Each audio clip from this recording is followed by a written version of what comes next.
এবং বই ছাপিয়ে দাওয়াতি কাজ চালিয়েছিলেন। আল্লাহ পাক রহমত দান করুন ডাক্তার শাহজাহান সাহেবকে, রংপুরের হারাগাছ ক্লিনিকের মালিক।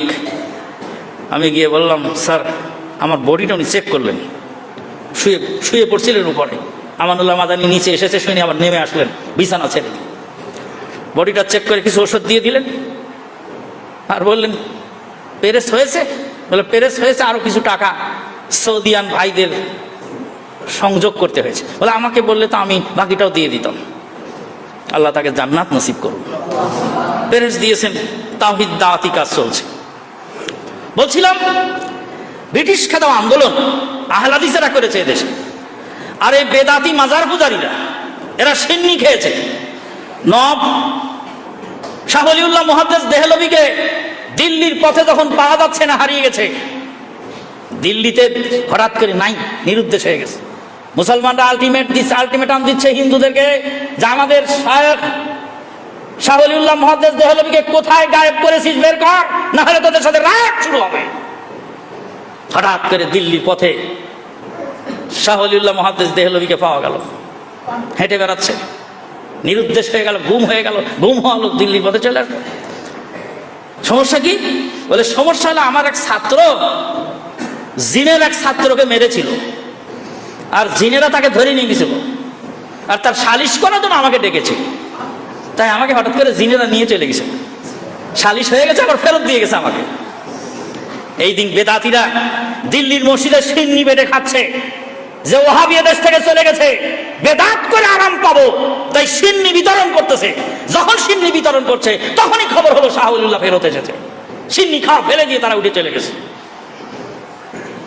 রবীন্দ্রনাথ ঠাকুর কবিতা বানিয়েছিল, জনগণ মন অধিনায়ক, জয় জয় জয় হে ভারত ভাগ্য বিধাতা, পাঞ্জাব সিন্ধু গুজরাট মারাঠা দ্রাবিড় উৎকল বাঙ্গা, ও জনগণ জাগে তব আশিস মাঙ্গে তব জয়গান গায়। রবি ঠাকুরের জাতীয় কবিতা, এটা ভারতে চলে আর এদেশে চলে আমার সোনার বাংলায়। একই কবির কবিতা দুই দেশে। হিন্দুয়ানি মতবাদ ভিতরে ঢুকে গেছে, যার ফলশ্রুতিতে মুসলমানের ছেলে হয়ে বলে রাষ্ট্র ধর্ম ইসলাম মানি না। তুই মানলেই কেন, না মানলে কি? তুই যদি রাষ্ট্র ধর্ম ইসলাম না মানিস, তুই যদি নাস্তিক হস, বলে নাস্তিক, আমি ধর্ম নিরপেক্ষতাবাদ, তোকে একবার দাফন করবো, তোর কবরে পেট্রোল ঢেলে আগুন দেওয়া হবে, তাহলে নিরপেক্ষতা টিকবে, তাছাড়া হবে না। যদি দাফন করা হয় কার পক্ষে গেল? ইসলামের পক্ষে। যদি পুড়িয়ে দেওয়া হয় কার পক্ষে গেল? হিন্দুদের পক্ষে গেল। যারা নিরপেক্ষ, ধর্ম নিরপেক্ষ, তাদের জন্য কি করা উচিত? তাদের একবার দাফন করতে হবে, আর একবার কি করতে হবে? পেট্রোল দিয়ে আগুন দিতে হবে, তাহলে নিরপেক্ষতা বজায় থাকবে। ভালো করে শুনে রাখো, আল্লাহ পাক বলছেন ওয়ালাহু আসলামা মান ফিস সামাওয়াতি ওয়াল আরদি তাওয়া ওয়া কারহা। আসমান এবং জমিনের মধ্যে যা কিছু আছে, ইচ্ছায় অনিচ্ছায়, সবাই আল্লাহ পাকের বিধানের কাছে আত্মসমর্পণ করেছে। ওয়ালাহু আসলামা মান ফিস সামাওয়াতি ওয়াল আরদ, আসমান ও জমিনের মধ্যে যা কিছু আছে সবাই আল্লাহর বিধানের কাছে আত্মসমর্পণ করেছে। আল্লাহর বিধান হলো গাভীতে দুধ দিবে আর বলদে হাল চাষ করবে। আল্লাহর বিধান হলো মুরগিতে ডিম দিবে আর মরগ মুরগির পরিচালক হবে। কিয়ামতের আগ পর্যন্ত মোরগের কাছ থেকে আপনি একটা ডিম পাবেন না। কিয়ামতের আগ পর্যন্ত আপনি গাভীর কাছ থেকে এক পোয়া দুধ পাবেন না, বলদের কাছ থেকে এক পোয়া দুধ পাবেন না। ওয়ালাহু আসলামা মান ফিস সামাওয়াতি ওয়াল আরদ, আসমান এবং জমিনের মধ্যে যারা আছে তাদের আত্মসমর্পণ করেছে, তারা সবাই আল্লাহর কাছে। আল্লাহ পাকের বিধান হলো দুই প্রকার, একটা হলো হুকমে তাকওয়িনি আর একটা হলো হুকমে তাশরীঈ। তালেবেল আমরা ভালো করে মনে রাখবেন, হুকমে তাকওয়িনি আর হুকমে তাশরীঈ। হুকমে তাকওয়িনি হলো জাগতিক বিধান, আর হুকমে তাশরীঈ হলো শরঈ বিধান।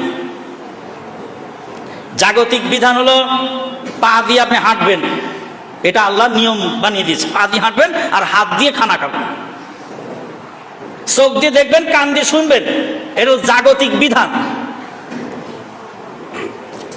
তাহলে হাত দিয়ে খানা খাবেন আর পা দিয়ে চলবেন।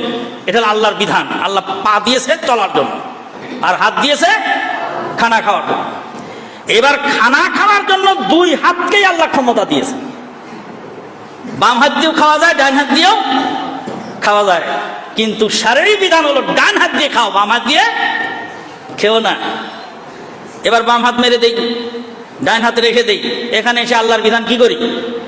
লঙ্ঘন করি। কিন্তু আল্লাহর বিধান তো উল্টা করলাম। আল্লাহ বলে ডান হাতে খেতে, আমরা খেলাম কি দিয়ে? বাম হাত দিয়ে। এখানে বিধানটা উল্টাই দিলাম। তা আল্লাহ যে কান দিয়ে শুনতে বলেছেন আর চোখ দিয়ে দেখতে বলেছেন, বিজ্ঞান আবিষ্কার করতে করতে কিয়ামত পর্যন্ত যদি পৌঁছে যায়, তবে কি কান দিয়ে দেখার সুযোগ আর চোখ দিয়ে শোনার সুযোগ হবে? হবে না। আল্লাহ পাক তাই বলেন, ওয়ালাহু আসলামা মান ফিস সামাওয়াতি ওয়াল আরদি তাওআউ ওয়া কারহা ওয়া ইলাইহি তুরজাউন ওয়া ইলাইহি ইউরজাউন। আসমান জমিনে যা কিছু আছে, ইচ্ছায় অনিচ্ছায় সবাই আল্লাহর বিধান মেনে চলে। কোন বিধান? হুকমে তাকওয়িনি, যেটা সেটা মানতে সে বাধ্য।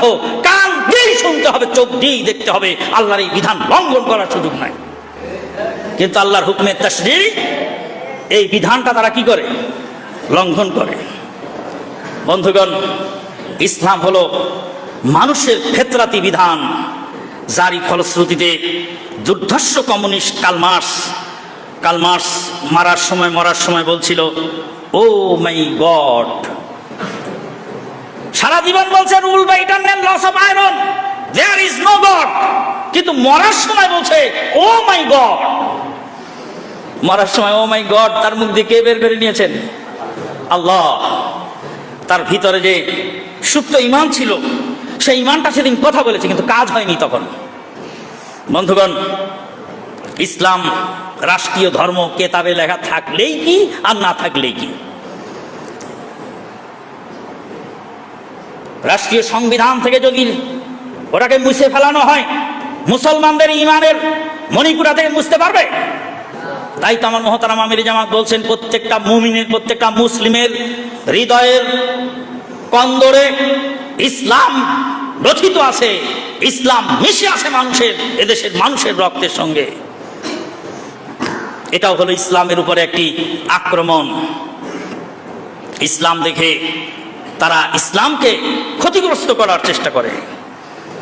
বন্ধুগণ, ইসলামের বিরুদ্ধে, কোরআন সুন্নাহর বিরুদ্ধে এমন নগ্নতা জাহিলিয়াত শুরু হয়েছে, দেখা যাচ্ছে বিভিন্ন কনসার্টের মধ্যে হজের সেই পবিত্র তালবিয়া, লব্বাইক আল্লাহুম্মা লব্বাইক, লব্বাইক লা শারীকা লাকা লব্বাইক, ইন্নাল হামদা ওয়ান নি'মাতা লাকা ওয়াল মুলক